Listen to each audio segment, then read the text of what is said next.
চার বিধানসভা উপনির্বাচনে ফলাফল ঘোষণা হলো। রায়গঞ্জ বিধানসভা উপনির্বাচনেও জয়ী তৃণমূল কংগ্রেস প্রার্থী কৃষ্ণ কল্যাণী।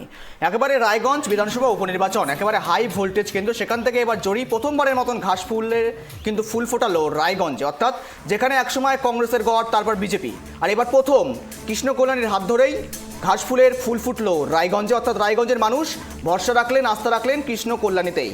যে কৃষ্ণ কল্যাণীকে মমতা বন্দ্যোপাধ্যায় লোকসভা ভোটে আস্থা রেখেছিলেন, ভরসা রেখেছিলেন, লোকসভা নির্বাচনেও প্রার্থী করা হয়েছিল কৃষ্ণ কল্যাণীকে, যদিও সেই সংখ্যাটা ছিল প্রায় 47,000 ভোটে পরাজিত হয়েছিলেন বিজেপির কাছে। যদিও এবার সেই সংখ্যার থেকে বেশি সংখ্যায় প্রায় 50,000 ভোটে কিন্তু তিনি জয়ী হলেন রায়গঞ্জ বিধানসভা উপনির্বাচন থেকে। আর এই সমস্ত বিষয় নিয়ে আমরা আরও বিস্তারিত নেব। আমাদের সহকর্মী ইতিমধ্যেই নিউজ রুম থেকে জুড়ে রয়েছে দৃষ্টি।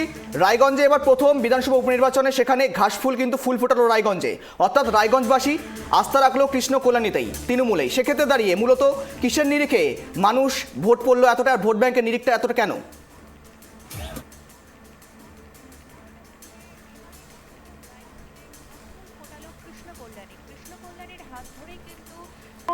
ঘাসফুলের ঝড় দেখা গেল রায়গঞ্জ কেন্দ্রে। আজ অর্থাৎ 13 জুলাই রায়গঞ্জ বিধানসভা উপনির্বাচনের 4 কেন্দ্রে ঘোষণা করা হয়েছে এবং এই 4 কেন্দ্রে কিন্তু তৃণমূলে কিন্তু জয়ী হয়েছে। এবারে যেমনটা যেই চিত্রটা দেখা যাচ্ছে, রায়গঞ্জের কিন্তু মানস কুমার ঘোষ 36,402 এবং মোহিত সেনগুপ্ত, কংগ্রেস প্রার্থী মোহিত সেনগুপ্ত কিন্তু 23,116 ভোটে হারিয়ে বিজেপি তৃণমূল প্রার্থী কৃষ্ণ কল্যাণী কিন্তু 50,077 ভোটে কিন্তু জয়ী হলেন।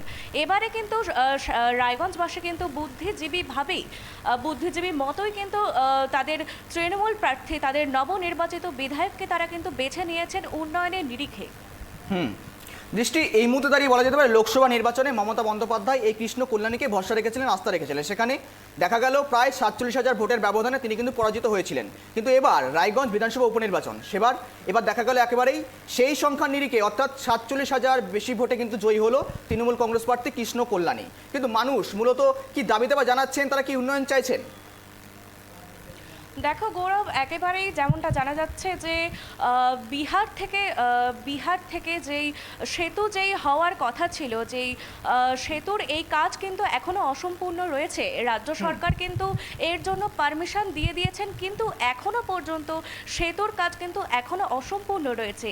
এই দাবি, সেতু নির্মাণের দাবি কিন্তু তারা জানাচ্ছেন নবনির্বাচিত বিধায়ককে, অর্থাৎ কৃষ্ণ কল্যাণীকে কিন্তু তারা এই সেতুর দাবি কিন্তু তারা জানাচ্ছেন।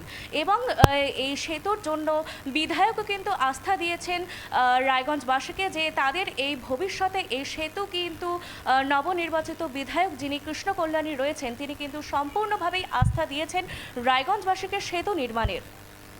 একেবারে দৃষ্টি, বেশ সঙ্গে থাকার জন্য ধন্যবাদ তোমাকে। রায়গঞ্জ বিধানসভা উপনির্বাচনে প্রথমবারের মতন ঘাসফুল ফুটলো রায়গঞ্জে কৃষ্ণ কল্যাণীর হাত ধরেই, আর সেখানেই প্রায় 50,000 বেশি ভোটে কিন্তু অধিক ভোটে জয়ী হলেন কৃষ্ণ কল্যাণী, অর্থাৎ মমতা বন্দ্যোপাধ্যায় যাকে ভরসা রেখেছিলেন তিনিই কিন্তু রায়গঞ্জে ঘাসফুল ফোটালো। এবার দেখার বিষয় পরবর্তীতে উন্নয়নের নিরিখে মানুষ যে দাবি দাবাগুলো করেছেন, সেই দাবিগুলো নিয়ে কৃষ্ণ কল্যাণী তৃণমূল কংগ্রেসের জয়ী প্রার্থী তিনি কোন পথে এগিয়ে যান, সেটাই নজর থাকবে আমাদের।